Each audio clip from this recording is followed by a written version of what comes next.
and welcome to The Bond, where we are taking a cinematic adventure and continuing on with some behind-the-scenes interviews. So remember that the Lord says He builds you for a purpose for me.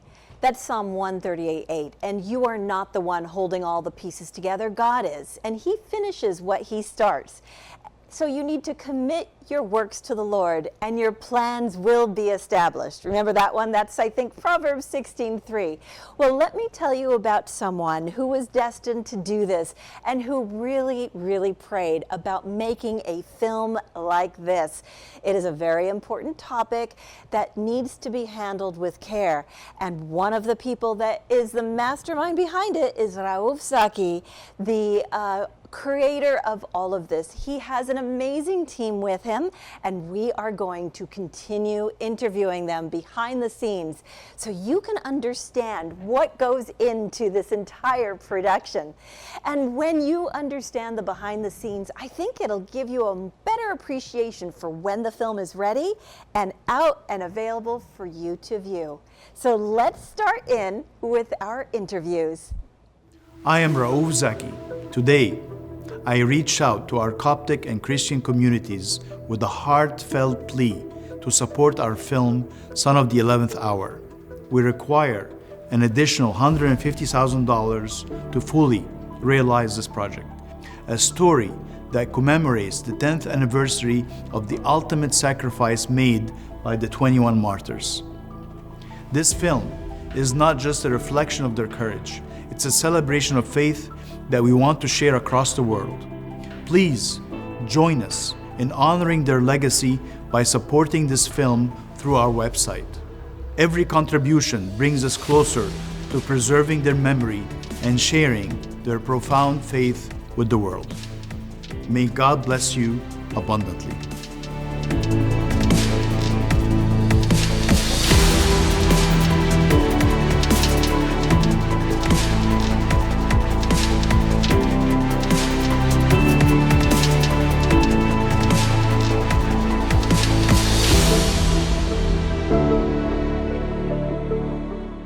So let's go behind the camera and meet William, the director of photography. So he helps create a mood with what he calls a visual language. A director of photography will use light, shadows, color, movement, and framing of the shot to convey a nonverbal message which supports the dialogue. He's an artist which uses the environment instead of a paintbrush to get the audience to focus on certain things in the scene or the subliminal message. So because of the topic of the movie, he uses low-key lighting, gritty framing, and muted color palettes that echo determination and perseverance for an authentic, raw emotion that conveys choices in moral lessons. For him, the book of Job in the Old Testament of the Bible reminds William that you cannot judge another person just because of the suffering that they are encountering. Bad events do not mean that God is punishing that person. Job himself experienced trials and was not even believed by his own friends when Job claimed to be innocent of any wrongdoing. So he tried to protest to his friends and say, I'm innocent. I've done nothing to deserve the punishment that God is giving me. But his friends doubted him because they judged him on those events. And William brings that message to say that that is not fair. Just like the characters in this movie are suffering something, it does not mean that they themselves deserve that as punishment. So his companions in Job held that those bad events was a sign that God was punishing him. And Job asked God to relieve him of these. And God said, no, Job, you need to trust me. And later, God rewarded Job for that faith in trust, proving that Job's doubting friends were wrong.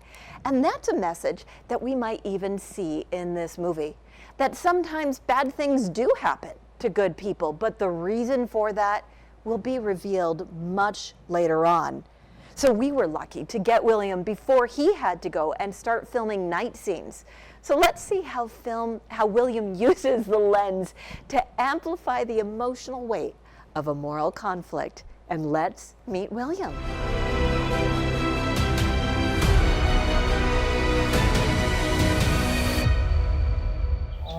We are here with William, director of photography, and we would love to find out just a little bit more about what you won't see on the big screen. So, William, give us some insight into how you are planning out all of your shots. The way I approach every movie is really thinking of an overall visual language, is what I call it. Okay. So in the case of this, it's a gritty story. There's a lot of harsh realities, but beauty in it as well. Okay. And so using that I take this top-down approach where I start with that, and then that informs the light quality I want to use overall. And then when I get into each individual scene, it just kind of breaks down. That informs all of the micro choices I make in every moment. So you start with a mood that you want to create, and then you figure out what type of lighting. I mean, how do you, are you going to be influencing the music that goes to each scene? No, I have no say in the music. Okay. So this is pretty much, for me, it's the lighting and angles and things like that, But yeah, I would say mood, the way I think of it in my mind is like a language, so the way you use light and angles and everything says something. So yeah, but you could say mood as well, and that's what I try to do, is create that consistent mood throughout the whole thing. And what do you think is unique about this film? I mean, it's so interesting shooting a film that's faith-based, but dealing with something so difficult, where, we're with torture and brutality and it really, it's And redemption? And redemption. I mean, but that's what's so, like shooting some of these scenes with these prisoners, these Christian prisoners, and seeing how they, maintain this faith throughout it and kind of, lean more on God and more on each other throughout all of this. It's personally been really inspiring for me to think about as I've been filming it. So in what way are you taking a personal lesson from this project? For me, my personal lesson on this, from the story, is, thinking about these people who went through this and had to really grapple with, with their faith and the reality of their faith and Jesus, and that. That in and of itself for me as a Christian is challenging, and to think, I don't have to have these extraordinary circumstances like these men went through, but in my everyday choices in life, if they held fast, then I can.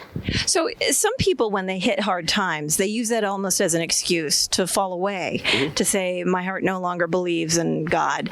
But in this particular story, it seems that the tough times actually made them more firm in their beliefs. What do you think it is about that character trait that would either make someone move towards God or away from God when tough times happen? It's hard for me to say for other people, but for me, it goes back to the disciples when they tell Jesus, "Whom have I but you?" And that's just what for me personally, in difficult times I've gone through. That's just what I personally keep coming back to. Like, who do I really have but Jesus? Right. I don't know my scripture, but is it Matthew 5:10 that is, blessed are the persecuted, for they shall inherit the kingdom of God? It is in Matthew 5 somewhere. So yeah, somewhere. Yeah, one of those. Yeah. Do not quote me. Yeah. So what is your? Do you have a verse that you like? As far as a specific verse, gosh, I read through the Bible last year. I'm reading through it again now. Yeah. It's not one verse, but just the whole book of Job. Oh, that is a tough one. Wow, you picked on Job. The poor guy gets pummeled. Yeah. Something about it, is really has, over these last couple years, hit a deep chord in me. I love it. It's really good. Really? Yeah. Really? It's because of the reality of it. It was written thousands of years ago, and these people, his friends, they were actually a lot of times giving him good theology, but also not necessarily the truth. And so, you read it, and I find myself nodding along in agreement with his friends all the time, and then I'll remember, oh, wait a second, this isn't. It's so it's really challenging for someone like me who likes to have the answers. So Job to me is sometimes, I view it as the poor guy got bad press, and almost like having bad social media, and people believe the bad thing as opposed to what he says, which is, I'm innocent. I don't deserve this. How do you view it? I view it as a book of wrestling. It's you know, like it's this. They're asking the same questions we ask today about in Job about you know, the truth of God, and there is truth that, like, for example, like, you know, God will bless those who are righteous and all, like, but at the same time, like, that's not the reality of our lives a lot of times as well. And Job just gets into like all of that, and it doesn't really pull any punches. Yeah. So sometimes you can be really, really righteous and holy and do everything right and still get some boils. Oh yeah. And a few other bad things. Yep. So going back to this movie, what do you think people should walk away from when they watch this movie? It's hard. I mean, since we haven't finished filming yet, you know, I'm still kind of waiting to see if there are any scenes that are really gonna, like, yeah. But there's a scene in the movie. There's a scene in this. Yeah. Oh no, it's okay. Yeah, there's a scene in this movie while the martyrs are awaiting their death, and you know, before approaching that really difficult time, they encourage each other by just saying, "Christ be with me." And ultimately, I just hope that that's the message that people walk away with when they see this movie. I really hope my fly swatting was not distracting from your very important point, so I apologize. Cool. I'm honed in. Yeah. That is great. That shows that you're a very, very educated person, and you definitely stay on task. So with that, I just want to say thank you so much for taking this time out. I know you still have to shoot a night scene. We were lucky enough to get a hold of him before the sun goes down and before the evening shooting starts. So with that, thanks for joining us.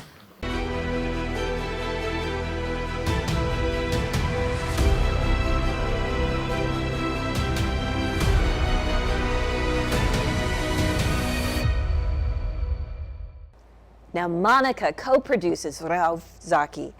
Over the past 2 years, Monica has made sure that the cast and the crew were just perfect and that they somehow felt a connection to the story. I think she wanted to do that because there's something that translates onto the camera that shows that there is a genuine connection. And she wanted that both in front of the camera and behind the camera. So she's working with a budget that's about 1/6 of the Hollywood norm. They've created an edgy Christian psychological thriller to bring the audience a fresh, hard-hitting perspective on a historic event. It's not just another watered-down faith film or a standard coming-of-age into Christianity film. Instead, this aims to challenge the audience to look at their own life and ask themselves, what would they do to survive? Would you be swayed by propaganda which tries to convince you that to protect your family, you need to compromise your Christian values? Well, let's see how they're telling a $3 million movie for less than $500,000, supported by the earnest conviction of the cast and the crew who decided that this story had to be told. Let's meet Monica.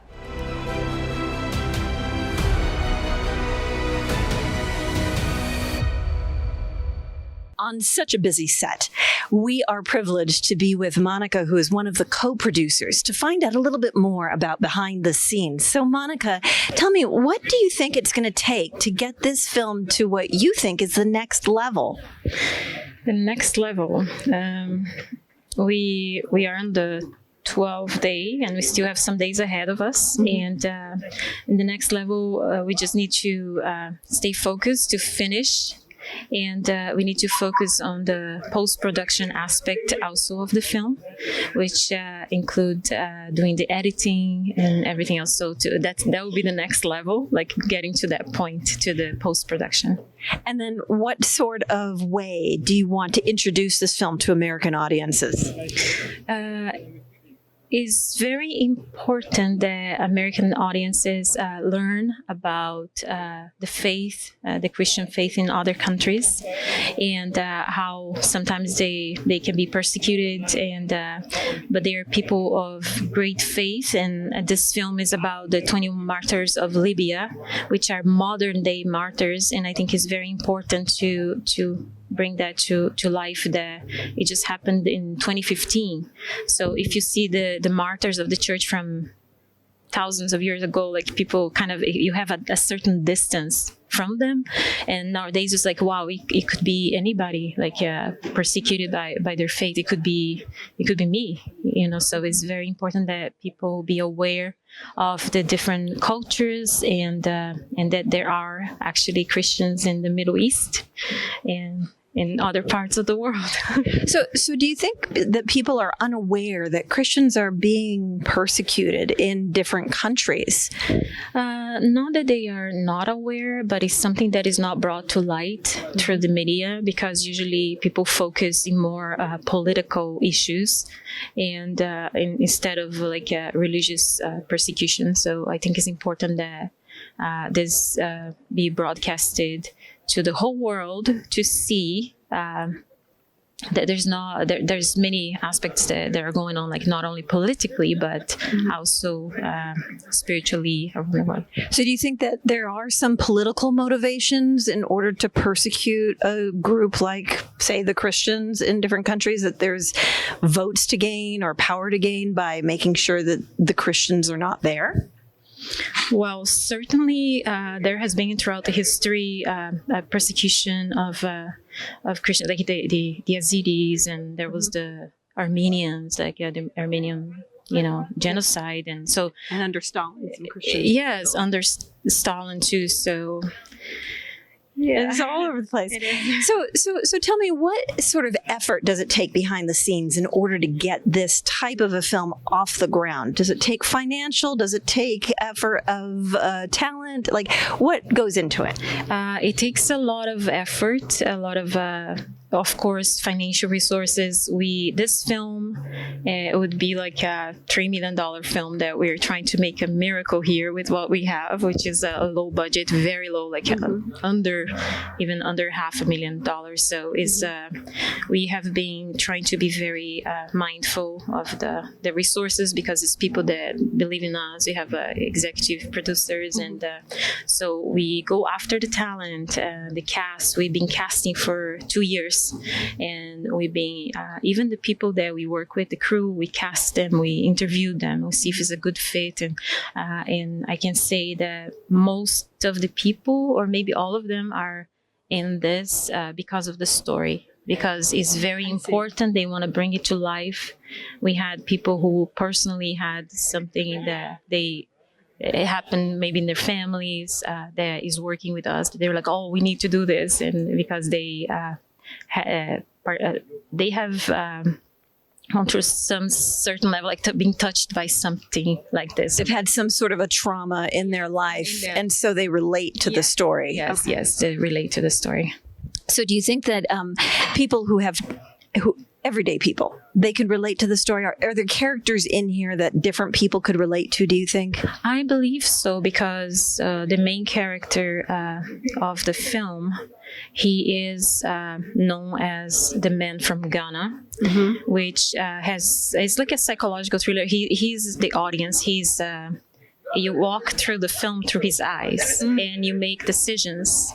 And you make moral decisions. So he observes this two group of people, and there's a battle between good and evil, and then he has to make his own choices. So that would be our audience, would also be that character. And will the audience see the consequences of the choices that he makes throughout the movie? Do you think? Certainly, yes. Well, that's good. So do you think that this would be a good family movie to bring the whole family and kids to, or how old do you think you need to be to watch this? How old? I think it needs to be by the parents' discretion, and depends on the family, because it's not your typical like watered down like a film, like a Christian film, because faith-based. Because it's we try, of course, we don't want to glorify the gore and what they did. So you imply those. Imply many of those things, and we're not showing that, but we also want to make it like this. A lot of those things really happen. So it's not like it's not. So people can really think about it and try to connect with the characters. Like this really happened. So it sounds like you're focusing on the essence of the character as opposed to the shock value in say, blood and gore. No. So Yeah. you're really trying to focus on the reasons and the motivations behind people. Certainly, like because they were people, they had like us, they had lives, they had wives or children, mothers, sisters, and they because of their own beliefs or their choices, they those things happen to them. So we focus on their life, on their relationship. That's mainly what we're doing with this film. Like it brings And make the viewer question the choices that they make in life, because it's just one step away from making a choice that might lead you down a wrong path. That's true. Like every single day, like the moment we wake up every day, we're making choices. So, Ken, what if somebody wants to support this type of film? Let's switch gears a little bit from this story. Tell me, what is the method that people can reach out to you in order to support the film? They can go to our website, ravisionproductions.com, and they can actually, there's a page about the project, and it's called Son of the 11th Hour, and you can watch a little trailer, and there's the information on how to support the film and help us to bring this story to life. Okay, well, thank you very much. So that's Monica, a super busy person who has taken time out of a filming schedule on set in order to give us some insights.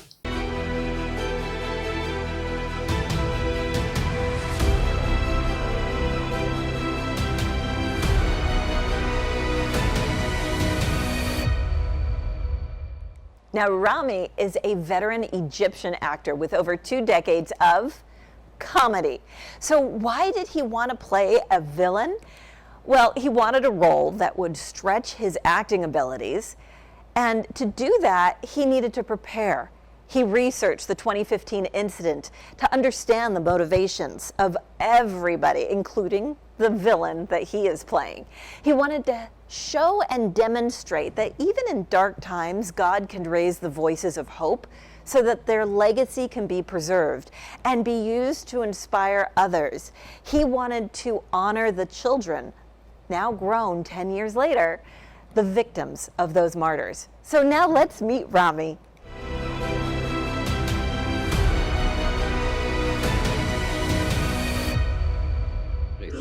And could you tell me if it's true that you've acted in Egypt? Yes, actually, it's true. I've been acting in Egypt since 20 years now.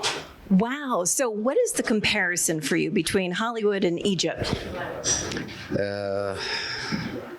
In which way?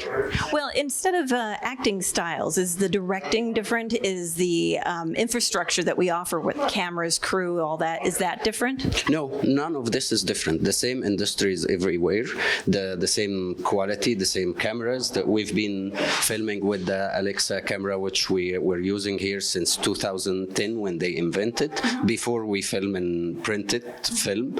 So it's not about the technology or the equipment. It's about the character. So tell me why you were gravitating towards this type of character. Because I'm well known as playing comedy characters in Egypt. All my movies and TV shows, I play the comedy character. Even when my director's friend, I ask for the other characters, the bad guys, they're like, no, you play the comedian. You're a comedian. I'm like, I'm gonna stuck in this comedian forever. That's why I love to play the bad guy? I hear, yeah, the villain. So do you ever feel compelled to make a joke or anything with the crew behind the scenes? I always do this, yeah. So you are definitely the class clown. But on camera, you're the bad guy. Yeah, actually, yeah, it's true. Is it hard for you to make that difference, or do you think there's a little bit of comedy in bad guys? In character, I don't think so. But when I do it in this custom outfit, yeah, it's funny in a way. So the outfit. Sometimes I make like scary jokes. Oh, really? Like what? Like when I met the Murters, and I met one of them, and I asked him which role you play. He said the Murder, and I'm like, nice to kill you, dude. Oh, you said to the martyr, nice to kill you? Oh, very nice. Okay. And so are you thinking that you're making a difference by being part of a story that needs to be told? Yeah, I've watched the real video when it just happened. I was in Cairo. I've watched it In 2015? in 2015. I searched everything about this accident. When Raouf, the director, called me and he mentioned it, I am like right away, yeah, this is and this and this. And he said, you're following. I'm like, yeah, everyone. I dreamed to make a movie about it. So he said, we're doing it. And I'm like, I'm done. And what message do you want the audience to walk away with when they see the movie? It's what happened in the true story. This is the message. They give the message before we do it. It's it's about the faith. That's it. The Christian faith Yeah, and how strong it is. of course. And they kept their faith till the end. They knew they gonna die. And the children of the martyrs, they've actually grown up to be stronger. How do you think it's impacted them? I think the story, because now it's global, like everybody heard about it, so they feel like they're special because God chose them to have this. So I think, yeah, they're having a different experience. They're proud. It's a tough situation to have in your life, but it sounds like they are turning it into something for good. Yeah, I've seen interviews of them, and yes, this is the feeling they have. The strength of spirit. Yes, and they're proud that God chose their parents. You're so much in character. Excellent. Well, thank you very much for your time. I appreciate that.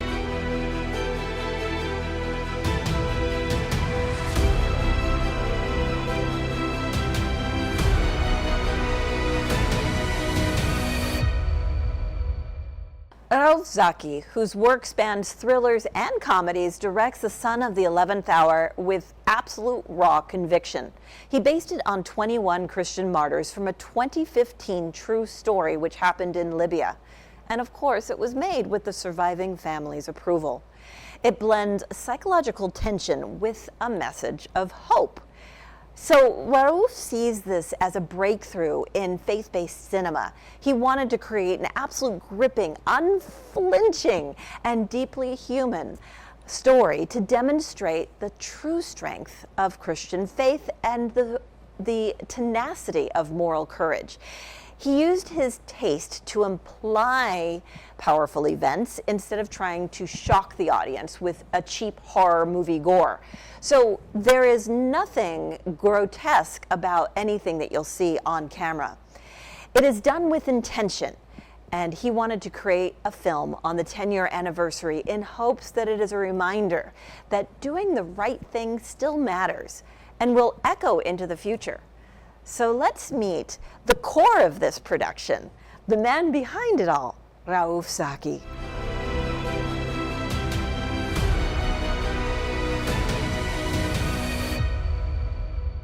We are here with Raouf Zaki, and we're going to get some insights into his directing style. He is always on the go. So I understand Hitchcock has a certain directing style. He sort of leans into hinting at danger, whereas Steven Spielberg is a little bit more cinematic. What's your style? Well, I adapt my style according to the film. I'm not really a director who has a style that imposes that style on a film. I let the film dictate the style of the storytelling itself. So in this film, for example, it's about the courage and the faith of the 21 martyrs of Libya, which is inspired by a true story, and starring the man from Ghana. So emotions are really the main thread of the film, and they're very raw, and especially about how they're going to live by the faith and also be tested. We went through a lot of research, and we were led to the investigator in Libya who told us what happened to them and how Really? they tortured them. And we incorporate a lot of that in the film. And also, what really inspired me is their courage walking down the beach, and that's really important. That courage and this resilience is what the film is about, and it's the ultimate fight between good and evil in the film. With that courage and resilience, is that something that you think people can take into their own lives in everyday society after watching your film? Absolutely, absolutely. I hope people will be inspired by the film. And it will fortify their faith as well. Yes, it has a very hopeful message. It's a psychological thriller wrapped in a faith-based film. And they can also help support the film because it's quite an expensive film. It's quite an ambitious film by going to the website ravisionproductions.com /Son of the 11th Hour. And I'm really hoping that an audience can stand behind us in raising funds to complete the post-production process And get the message out. get the message out. So the message that you want to leave your audience is something of hope, of courage, and that they should take a stand? Because it seems like your characters are very complex. They are. reveal They're so also much. human. They're human. We're all, all these men were from simple backgrounds in Egypt. Construction workers. Yes, construction workers. It's almost like God chose His martyrs for this film. These were real men who stood the test of faith, and just choosing men who were simple construction workers from Upper Egypt, Yeah. who had such humility. One of them told his mom, "Mom, why are you crying?" She said, "Because I didn't want you to go to Libya and work." He said, "Why are you crying?" Because Jesus himself was born in a manger. So And was a carpenter was a carpenter. So what are we? So this is the kind of humility that they had. But they still had. And I think ISIS didn't really, a lot of things that in the film, were in the hearts of these men. So a lot of them, some of them were singing hymns while being tortured. So this really happened, and we have that in the film as well. It's very much like Peter being in jail, and Yeah. when all the gates open, he had the option of leaving. Exactly. He didn't. Yeah. So it seems like you were really inspired to convey this message. But how do you think the American populace will receive it? Well, I think we really need. This is a major Effort. change in the world of faith-based films because it's not a story that's sugar-coated like most faith-based films are. It's very raw. There is, a modern-day martyrdom in the film, although we don't show any gore or anything like that, which is really important. So Where it's it's still implied. appropriate. It's still implied. And at the same time, living under the rule of ISIS and the atrocities that happened, a lot of that are implied in the film, and a psychological thriller, more or less, is the film theme. So that's really important to go and watch something that's not been done before. So do you think that people will be on the edge of their seat, white knuckle, Absolutely, nail absolutely, biting? absolutely. And then is this going to be a classic, do you think? Classic, I'm going to define as something that you want to watch again and again. I think it's a classic in the sense that people will want to remember the story. It's almost like the film The Passion. The Passion of Christ, but it's not gory. Yeah, There's it's not nothing- gory. It's not like that. I know. It's just a psychological element It's emotional. The emotional. It's a very emotional film. And would you want to give a message to survivors of anybody that's suffered a trauma themselves? I mean, Yeah, I have to go. So, yes, of but course. thank you You're so much directing for a this. movie. Of course. This interview, and I appreciate it. Thank you. Thank you very much. Well, as you can see, he's a very busy director. We were lucky to get him for just a couple of minutes and get insight into the filmmaking experience. I am Raouf Zaki. Today, I reach out to our Coptic and Christian communities with a heartfelt plea to support our film, Son of the 11th Hour. We require an additional $150,000 to fully realize this project. A story that commemorates the 10th anniversary of the ultimate sacrifice made by the 21 martyrs. This film is not just a reflection of their courage, it's a celebration of faith that we want to share across the world. Please join us in honoring their legacy by supporting this film through our website. Every contribution brings us closer to preserving their memory and sharing their profound faith with the world. May God bless you abundantly.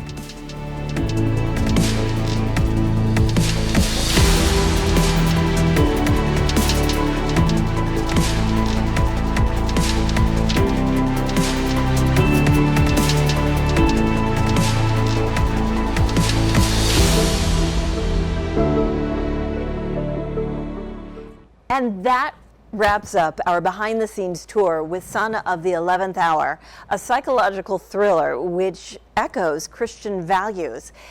So this is brought to you by both in front of the camera actors and behind the camera crew who worked tirelessly on so many different aspects, all for under budget. You see, Monica and Raouf, the visionaries behind this production, each bring a different sort of dedication and wanted to enhance, like the body of Christ, all the different members to create a unified body that would be able to tell this story with honor. So it's more than just a movie to them.